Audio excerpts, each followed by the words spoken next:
Hello everyone, welcome to Faraj's online school BD। তো আশা করি তোমরা সবাই ভালোই আছো। আজকে আমরা শিখব সেন্টেন্স ফরমেশন উইথ WH ওয়ার্ডস।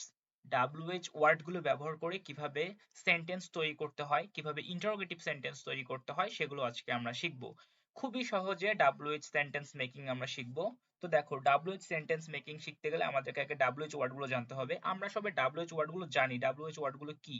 এখানে যেমন who, what, where, when, how, why, which, who, whom, how many, how much, how long, how far, এই সবগুলি কিন্তু WH ওয়ার্ড, মানে এগুলো দিয়ে প্রশ্ন ছুড়ে দেওয়া হয়। কারো প্রতি বা কোনো কিছুর প্রতি প্রশ্ন ছুড়ে দেওয়া হয় এই শব্দগুলো ব্যবহার করে। তাই এগুলোকে ডাব্লিউ, দেখো সবগুলোর সামনে ডাব্লিউ আছে এবং এইচ ও আছে, তাই এগুলোকে WH কোয়েশ্চেন বলা হয়। শুধুমাত্র হাউ এ কিন্তু শুধু এইচ আছে, ডাব্লিউ নেই, ঠিক আছে? এমন আরো অনেক WH ওয়ার্ড আছে, সেগুলো আমরা আস্তে আস্তে জানবো। তো আজকে আমরা শিখি WH ওয়ার্ড দিয়ে কিভাবে আমরা খুব সহজে সেন্টেন্স তৈরি করব। তো খুবই ভেরি সিম্পল। দেখো, প্রথমে আমাদেরকে প্রথম নিয়মটা কি বলছে, প্রথম নিয়মটার দিকে তাকাই। প্রথম নিয়মটা আমাদেরকে বলছে বি ভার্ব যুক্ত sentence am, is, are, was, were, been এবং being। বি ভার্ব যুক্ত সেন্টেন্স মানে যেই সেন্টেন্সের মূল ভার্বটি বি ভার্ব, যেই সেন্টেন্সের মূল ভার্বটি বি ভার্ব, সেই সেন্টেন্স গুলিকে বি ভার্ব যুক্ত সেন্টেন্স বলা হচ্ছে, ঠিক আছে?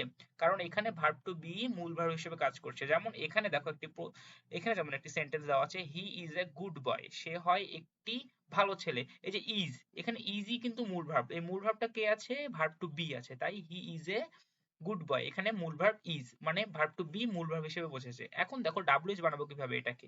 এটাকে যদি WH বানাতে চাই, প্রথম নিয়ম কি বলছে? প্রদত্ত সেন্টেন্সটি লিখবো। প্রদত্ত সেন্টেন্সটি লিখলাম। দ্বিতীয়ত, সাহায্যকারী ভার্ব বি কে সামনে আনবো। সাহায্যকারী ভার্ব, এই যে বি ছিল ইজ, ইজটাকে হি, মানে এই যে সাবজেক্ট, সাবজেক্টের সামনে নিয়ে এসেছি।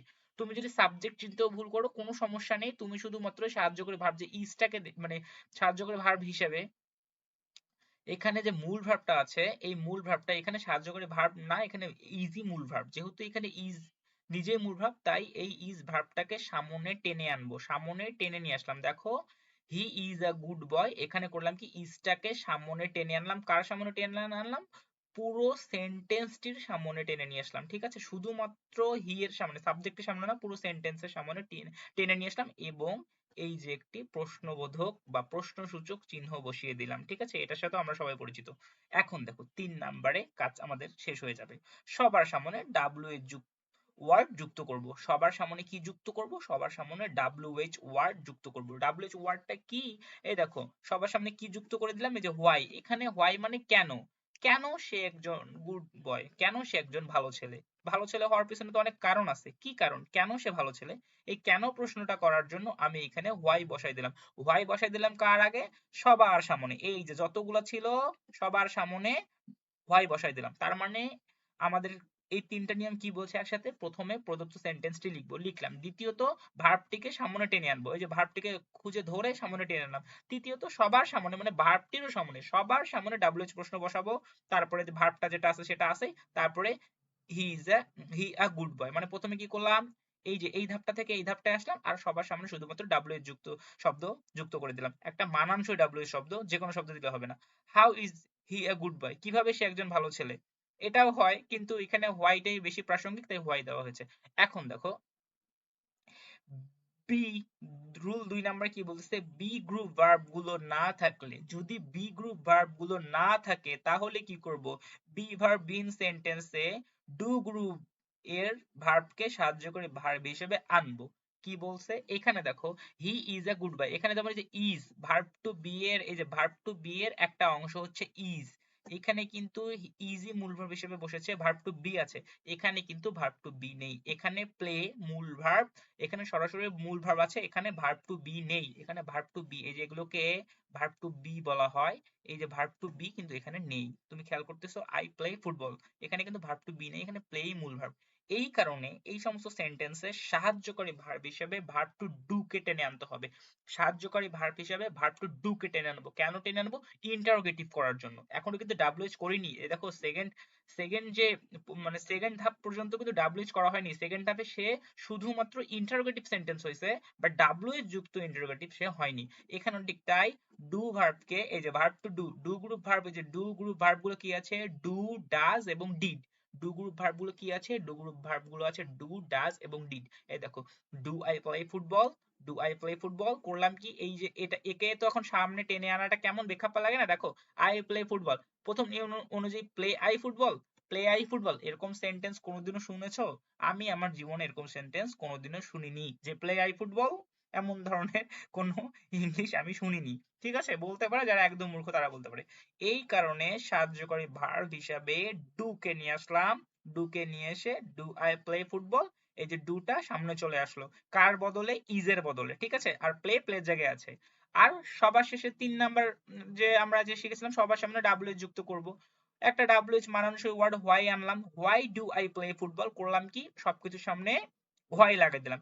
এখন এখানে মজার ব্যাপার একটা লক্ষ্য করেছো কি করনি আমি জানি না, তবে দেখো এখানে যেমন he is a good boy, ইজটাকে সামনে আনার পর হয়েছে কি হি এ গুড বয়। এখানে কিন্তু দেখো আই প্লে ফুটবল, ওই আই প্লে ফুটবল, এখানেও আই প্লে ফুটবলই আছে, সেকেন্ড রাউন্ডেও আই প্লে ফুটবলই আছে। ঠিক আছে, থার্ড রাউন্ডেও আই প্লে ফুটবলই আছে। দেখো আই প্লে ফুটবল, শুধু করছি কি এই যে সামনে একটা, পিছনে সবার শেষে একটা প্রশ্নসূচক বা প্রশ্নবোধক চিহ্ন আর বসাই দিছি, আর এই যে সামনে ডু, তার থার্ড রাউন্ডে করলাম কি, যখন এটাকে, এটা নরমাল ইন্টারোগেটিভ হলো আর এটাকে ডাব্লিউ যুক্ত ইন্টারোগেটিভ করার জন্য করলাম কি, ডাব্লিউ যুক্ত ইন্টারোগেটিভ করার জন্য একটা ওয়াই লাগাই দিলাম। মানে কি এখানে শুধুমাত্র আমারে করতে হবে কি, যদি নরমাল ইন্টারোগেটিভ করতে হয় সামনে ডু নিয়ে শুধু ডু লাগাই দেবো, সামনে শুধু ডু লাগাই দেবো আর পিছনে একটা প্রশ্নবোধক চিহ্ন লাগাই দেবো, আমার সেন্টেন্স হয়ে গেল। আর যদি এখানে ডাব্লিউ করতে হয় কিচ্ছু না, আগে ডাব্লিউ শব্দ বসাবো, তারপরে একটা সাহায্যকারী ভার্ব হিসেবে ডু আনবো, তারপরে যে সেন্টেন্সটা আছে ওইটা লিখে দিয়ে একটা ইন্টারোগেটিভ চিহ্ন দিয়ে দেবো, আমার কাজ শেষ হয়ে গেল।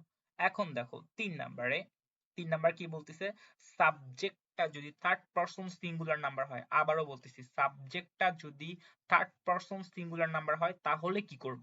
দেখো, আমরা সবাই জানি থার্ড পারসন সিঙ্গুলার নাম্বার যদি সাবজেক্ট হয়, যদি subject third person singular number হয় তাহলে ভার্বের সাথে, মূল ভার্বের সাথে এস অথবা ইএস যুক্ত হয়। এখানে দেখো, হি গোস টু স্কুল, আমরা সবাই জানি he third person singular number, এই কারণে দেখো গো এর সাথে ইএস যুক্ত হয়েছে। কি হয়েছে? হি গোস টু স্কুল। ঠিক আছে, সে স্কুলে যায়। এখন আমাদের এই যে এখানে কিন্তু বি ভার্ব, বি ভার্ব নেই, এখানে গো সরাসরি মূল ভার্ব বসেছে। এখানে কি বি ভার্ব আছে? দেখো তো, এখানে এই যে am, is, are, was, were, been, being, এগুলো কি আছে? না, এখানে কিছুই নাই। এই কারণে নিয়মটা হবে এই 2 নাম্বার নিয়মের মতোই, করব কি, does he go to school, এখানে do he go to school লিখে ডু এর সাথে এস অথবা ইএস যুক্ত করে দেবো। কেন? এই দেখো, ডু গ্রুপ ভার্বের 3টা ফর্ম, ডু, ডাজ এবং ডিড। ডু, ডাজ এবং ডিড, যেহেতু এখানে থার্ড পারসন সিঙ্গুলার নাম্বার বসেছে তাই এই যে, এখন দেখো এখানে যদি হি গো টু স্কুল, এখন যদি তুমি দাও do he go to school, তাহলে এই যে গো এর সাথে যে এস অথবা ইএসটা আছে এটা কোথায় যাবে? সাহায্যকারী ভার্ব হচ্ছে সেই ভার্ব, আবারও বলতেছি সাহায্যকারী ভার্ব হচ্ছে সেই ভার্ব যেই ভার্ব সেন্টেন্সে বসে মূল ভার্বকে যে গো ভার্বকে অক্ষত রাখছে, এবং মূল ভার্বের যে বোঝাগুলো, এই যে মূল ভার্বের বোঝা হচ্ছে ইএস অথবা এস থাকে, এই মূল ভার্বের বোঝাটাকে সে নিজের কাঁধে নিয়ে নিয়েছে। ঠিক আছে, এখানে দেখো কেন ডু সাথে ডু এর না হয়ে ডাজ হলো, এই যে গো এর যে ঝামেলাটা ইএস, এই গো এর ঝামেলাটা ডু তার নিজের কাঁধে নিয়ে নিল, হয়ে গেল does. Does he go to school, এবং মূল ভার্বকে সে অক্ষত রাখলো, মূল ভার্ব যেমন তেমনই ছিল। এখন দেখো, হি গোস টু স্কুল, এখানে হলো does he go to school, শুধু এই এস আর ইএসটাই ভার্ব টু ডু এর সাথে চলে আসলো। আমাকে যদি সেন্টেন্স ইন্টারোগেটিভ করতে হয়, আমাকে যদি সেন্টেন্স ইন্টারোগেটিভ করতেই হয়, তাহলে আমাকে অবশ্যই মূল ভার্ব যেখানে ভার্ব টু বি নেই, যে সমস্ত সেন্টেন্সে ভার্ব টু বি মূল ভার্ব হিসেবে নেই, সেই সেন্টেন্স গুলোতে আমাকে must be verb to do কে আনতে হবে। ঠিক আছে, আর যদি থার্ড পারসন সিঙ্গুলার নাম্বার হয় তাহলে ডু এর জায়গায় ডাজ বসাতে হবে। ঠিক আছে, আর ওই শেষে একই নিয়ম, সামনে আমরা একটা ডাব্লিউএইচ যুক্ত সেন্টেন্স যুক্ত করে দেবো। তাহলে কি হলো ডাব্লিউএইচ ইন্টারোগেটিভে, why does he go to school, কি হলো? ওই যেটা সেটাই ছিল, এই দেখো যেটা সেটাই আছে, শুধুমাত্র গো এর ইএসটা ডাজের কাছে চলে এসেছে, আর বাকিটা পুরা সেকেন্ড রুল, মানে রুল 2 এর মতো। ঠিক আছে, এখন দেখো আরেকটা কথা, সেটা হচ্ছে লাস্ট, মোডাল অক্সিলারি ভার্ব যুক্ত সেন্টেন্স। এখন মোডাল অক্সিলারি ভার্ব যুক্ত সেন্টেন্স যদি থাকে তাহলে কি করব? দেখো কমন মোডাল ভার্বস গুলো হলো can, shall, may, would, should. এগুলো সাথে আমরা সবাই পরিচিত। Can, shall, may, should, would. এখন এগুলো যদি থাকে এগুলোকে আমি কিভাবেই বা ইন্টারোগেটিভ বানাবো, আর এগুলোকে কিভাবেই বা আমি ডাব্লিউ যুক্ত সেন্টেন্স বানাবো। ঠিক আছে, দেখো আই ক্যান প্লে ফুটবল, এখানে প্লে মূল ভার্ব, এখানে প্লে মূল ভার্ব, আর ক্যানটা যেটা আছে এখানে ক্যানটা হচ্ছে সাহায্যকারী ভার্ব। করলাম কি, ওই সাহায্যকারী ভার্ব যেটা এই যে এখানে ওই বি ভার্বের মতো, মানে কিচ্ছু করতে হবে না, সাহায্যকারী ভার্বটাকে মোডাল অক্সিলারির ক্ষেত্রে সাহায্যকারী ভার্বটাকে টেনে সামনে আনবো। দেখো এখানে সাহায্যকারী ভার্ব ছিল না বিধায় আমাকে ভার্ব টু ডুকে সামনে আনতে হয়েছে। এখানে তো সাহায্যকারী ভার্ব আছেই, যেহেতু এখানে সাহায্যকারী ভার্ব আগে থেকেই আছে, তাই আমার আর কিচ্ছু করতে হবে না, এই ক্যানটাকে টেনে হিসেবে সামনে নিয়ে আসবো।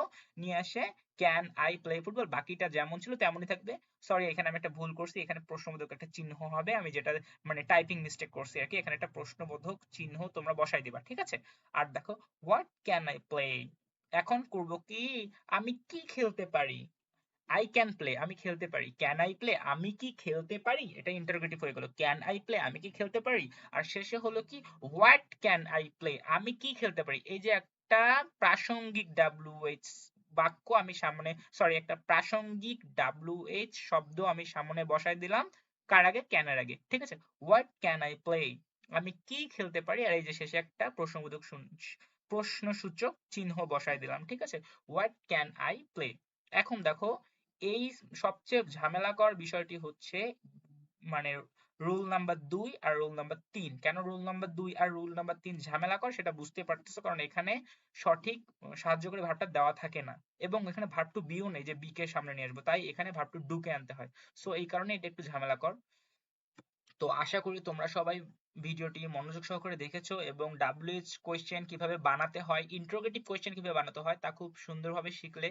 তো যদি ভিডিওটি তোমাদের ভালো লাগে অবশ্যই তোমরা লাইক দিবে, তোমরা কমেন্ট করবে কোথায় তোমাদের বুঝতে অসুবিধা হচ্ছে বা কোথায় আমাকে আরো ক্লিয়ারলি বলতে হবে, সেই বিষয়গুলো আমাকে অবশ্যই কমেন্ট বক্সে জানিয়ে দিও। আর অবশ্যই তোমাদের বন্ধুদের সাথে এই ভিডিওটি শেয়ার করে দিও, চ্যানেলটি শেয়ার করে দিও। আর তোমাদেরকে সকলকে ভিডিওটি দেখার জন্য অনেক অনেক ধন্যবাদ। দয়া করে আমার চ্যানেলটি সাবস্ক্রাইব করবে। ভালো থাকবে, সুস্থ থাকবে, খোদা হাফেজ।